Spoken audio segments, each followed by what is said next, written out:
लेकिन कुछ लोग, हल्की राजनीति करने वाले लोग, सदन की गरिमा को गिराने का काम करते हैं। तो अध्यक्ष महोदय ने डिप्टी सीएम को भी फटकार लगाई, कई मंत्री को भी फटकार लगाई कि सदन का संचालन का काम उनका है या नीचे बैठे हुए डिप्टी सीएम या मंत्रियों का है। भाई, जब मुख्यमंत्री बोल रहे थे तो आप हमको देखे होंगे, हम शांति से उनकी बात तो सुन रहे थे और सहानुभूति हो रही थी कि बात चल रहा है, कुछ कह रहे कुछ। सवाल अगर विपक्ष नहीं पूछेगा तो जवाब कौन देगा जब सवाल ही नहीं पूछे जाएंगे तो। तेजस्वी मतदाता पुनरीक्षण पर विरोध में विस्तार से बोल रहे थे। तेजस्वी अभी बोल ही रहे थे तो कुछ बातचीत के स्वर पर विधानसभा अध्यक्ष नंदकिशोर यादव ने बीच में टोका था कि उनके ही नेता बोल रहे हैं, शोरगुल नहीं करें। मंत्री बैठे, दोनों उप मुख्यमंत्री सूत्र के हवाले से बयानबाजी शुरू कर दिए कि बांग्लादेशी आ गया, नेपाली आ गया, म्यांमार का आ गया। कल परसों ही सुन तो लो भैया, पर एक मिनट अध्यक्ष महोदय, सूत्र को क्या कहते हैं और सूत्र पर ही तो ये सारी बात कर रहे हैं। नहीं, सूत्र पर बैठो ना भाई, ये जनता को भरमाने का खेल बंद करें। नहीं अध्यक्ष महोदय, ये बरगला रहे हैं बिहार की जनता को। बहुत हल्के आदमी, सिंडी बनाने वाले हैं। आप सूत्र के आधार पर ही क्या क्या सब गंभीर विषय पे चर्चा चल रही है। बिहार को लज्जित करते हैं। चुनाव आयोग का आप बैठिए। बहुत हल्कापन आप दिखाते हैं। आप लोग क्यों नेता विरोध को कमजोर समझते हैं कि खड़े हो जाते हैं उनके पक्ष में? अध्यक्ष महोदय, बोलने दीजिए। सुप्रीम कोर्ट, एक मिनट, सुप्रीम को एक मिनट, अपने पार्टी के नेता की बात भी नहीं सुनना चाहते हैं आप ही लोग शोर कर रहे हैं। बिना अध्ययन करके आते, ये तो दिक्कत बोलिए। है। सुप्रीम कोर्ट में मामला अध्यक्ष महोदय चल रहा है और कल ही चुनाव आयोग ने एफिडेविट, चुनाव आयोग में हलफनामा दिया है 780 पेजों का। स्पीकर महोदय को कि उन्होंने भी डिप्टी सीएम को जो है लताड़ने का काम किया, फटकार लगाने का काम किया और बाहर जाकर के कूद के मीडिया में बयान दे रहे होंगे कुछ भी उल्टा सीधा। मुख्यमंत्री नीतीश कुमार खड़े हो गए और उन्होंने सीधा तेजस्वी से कहा कि उस समय तुम बच्चे थे जब तुम्हारे पिता 7 साल मुख्यमंत्री थे। माता राबड़ी देवी भी रही। उस समय क्या शाम में पटना में भी लोग घर से बाहर निकल रहे थे? मुख्यमंत्री ने आपत्तिजनक लहजे में नेता प्रतिपक्ष पर टिप्पणी की कि जानता कुछ नहीं, फालतू बातें करता रहता है और अंड बंड बातें बोलता रहता है। अरे सुनो ना, पहले तो थे ना। ये तरीका होगा तो नहीं होगा बोलने के लिए, किसी को नहीं दिया जाएगा। अब बात ही बोल रहा है। अरे काहे के लिए बोल रहे हो? जब उम्र तुम्हारा कम था, तुम्हारे पिताजी 7 साल मंत्री थे और उसके बाद तुम्हारी माता 7 फिर मंत्री रही। अब मामला है कि चुनाव लड़ना है तो भाई चुनाव लड़िए और चुनाव लड़ने में अंड बंड जितना बोलना है बोलते रहिए।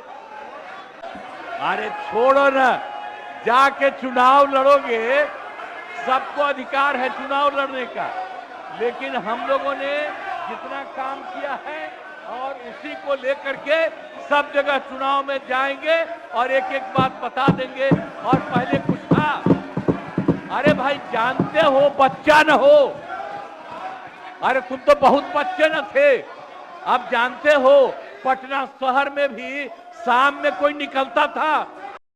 राजद के कार्यालय में आज तेजस्वी यादव के साथ कांग्रेस के नेता राजेश राम भी थे। कांग्रेस के सहयोगी नेता शकील अहमद खान भी प्रेस सम्मेलन में साथ में थे। इसके अलावा लेफ्ट पार्टियों के नेता भी थे। प्रेस सम्मेलन को कांग्रेस प्रदेश अध्यक्ष ने भी संबोधित किया। हम लोग लगातार प्रयास कर रहे हैं कि सदन के अंदर हेल्दी विमर्श हो और उस पर सरकार अपना पक्ष रखे और विपक्ष भी अपना पक्ष रखे। बहुत ही प्रयास से तेजस्वी यादव और तमाम हम लोग इंडिया गठबंधन के तमाम पार्टनर लगातार प्रयास का फल हुआ कि आज सदन में विपक्ष के नेता तेजस्वी जी का बोलने का अवसर मिला और अवसर मिलने के क्रम में जो महामाहौल पैदा किया गया, ये विशुद्ध रूप से सत्ता पक्ष के लोग ध्यान भटकाने वाली प्रवृत्ति से ओतप्रोत थे और वो नहीं चाहते थे कि एसआईआर पर वोटरों के नाम कटने की विमर्श सदन के अंदर विपक्ष जनता तक पहुंचा पाए। उसी के कड़ी में सदन के अंदर सत्ता के पक्ष के लोग सारे ध्यान को भटकाने के लिए, सारे मुद्दे को डाइल्यूट करने के लिए, सदन को गरिमा को तार तार करते हुए उन्होंने ध्यान भटकाने का काम किया। पत्रकारों को संबोधित करते हुए तेजस्वी ने शुरू में कहा कि उनकी पार्टी ने सुप्रीम कोर्ट में अपना पक्ष मजबूती से उठाया है। देखते रहिए विमर्श न्यूज और हमारे कार्यक्रम को शेयर अवश्य कीजिए। अभी इस पर सुप्रीम कोर्ट के निर्णय का इंतजार कीजिए। या जो इलेक्शन कमीशन का कल लगभग 55 लाख लोगों का उन्होंने अनुपस्थित पाया, या सुप्रीम कोर्ट में जो इलेक्शन कमीशन ने हलफनामा जो दिया, उसको लेकर के हम चर्चा कर रहे थे, अपनी बात को रख रहे थे। तेजस्वी ने पत्रकारों को कहा कि मतदाता पुनरीक्षण के नाम पर आपका अधिकार, आपका अस्तित्व छीन लिया जाएगा। तेजस्वी ने विधानसभा में मुख्यमंत्री के आचरण पर भी सवाल उठाते हुए प्रेस से कहा कि जब वह बोल रहे थे तो मैं एकदम चुप था।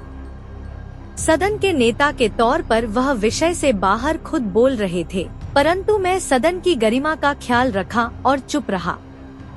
प्रेस सम्मेलन में भी तेजस्वी ने मुख्यमंत्री के विधानसभा के आचरण पर बहुत ज्यादा समय नहीं लिया। भाई, जब मुख्यमंत्री बोल रहे थे तो आप हमको देखे होंगे, हम शांति से उनकी बात को सुन रहे थे और सहानुभूति हो रही थी कि बात चल रहा है कुछ, कह रहे कुछ, लेकिन एक सदन की गरिमा है। सदन के नेता अगर कुछ बोल रहे हैं, और जब नेता विरोधी दल और जब सदन के नेता मुख्यमंत्री बोल रहे हैं तो बीच में क्यों टपक रहे भाई? कोई मतलब है क्या? तो हमको लगता है कि जो आज सदन में हुआ वो नहीं होना चाहिए, और इतना गंभीर मुद्दा 14 करोड़ बिहार के लोगों के अस्तित्व पर चर्चा हो रही थी, और इन लोगों ने अपने हल्केपन से जो है आज का जो बहस था बर्बाद करने का काम किया। लेकिन हम लोगों ने आग्रह किया है अध्यक्ष महोदय से कि अभी भी कोई दल, मेरे को भी बोलने का पूरा मौका नहीं मिला, बीच में ही जो है मुख्यमंत्री बोलने लगे, फिर ये तमाशा हो गया। तो हम लोगों ने आग्रह की है कि भाई हम सब लोगों को, हर दल के लोगों को कम से कम अपना पक्ष राय इस लोकतंत्र के मंदिर में देने का अधिकार बनता है। बाकी सब तो बिल तो पास हो ही रहा, तो बेहतर होगा कि सदन की कार्रवाई भी ढंग से चले। लेकिन इससे महत्वपूर्ण क्या हो सकता है हम लोगों के लिए, जनप्रतिनिधियों के लिए, कि आपके वोटर जिससे जो आपको चुनता है अब वो चुनने लायक नहीं रहेगा तो क्या मतलब है हम लोगों का? तो ये गंभीर मसला था। मतदाता पुनरीक्षण के बारे में तेजस्वी ने कहा कि बीएलओ खुद 80% फॉर्म भरकर जमा कर दे रहे हैं। असेंबली में कल चर्चा के दौरान इस बात को हम लोग रखेंगे और सुप्रीम कोर्ट में जब भी बहस होगी मजबूती से रखेंगे। देखते रहिए विमर्श न्यूज। चैनल को लाइक और सब्सक्राइब जरूर कीजिए। पहले से ही सवाल उठता रहा है कि जो पारदर्शिता होनी चाहिए, ट्रांसपेरेंसी होनी चाहिए, वो इस पूरे प्रोसेस में नहीं दिखाई गई है। और कई लोगों का हमको लगता है कि 80% तो BLO जो है वही अंगूठा लगा के साइन करके अपलोड कर चुके हैं। तो ये तो स्थिति है ही। इसको पूरे प्रोसेस को तो हम लोग लगातार प्रेस कॉन्फ्रेंस के माध्यम से उठा रहे हैं।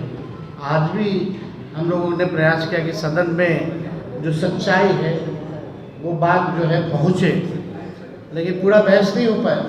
तो उम्मीद है कि कल जब बहस होगी तो इसको हम लोग जो है रखेंगे, साथ ही साथ सुप्रीम कोर्ट में जो डेट पड़ेगा तो इन सारी चीज़ों को हम लोग रखेंगे।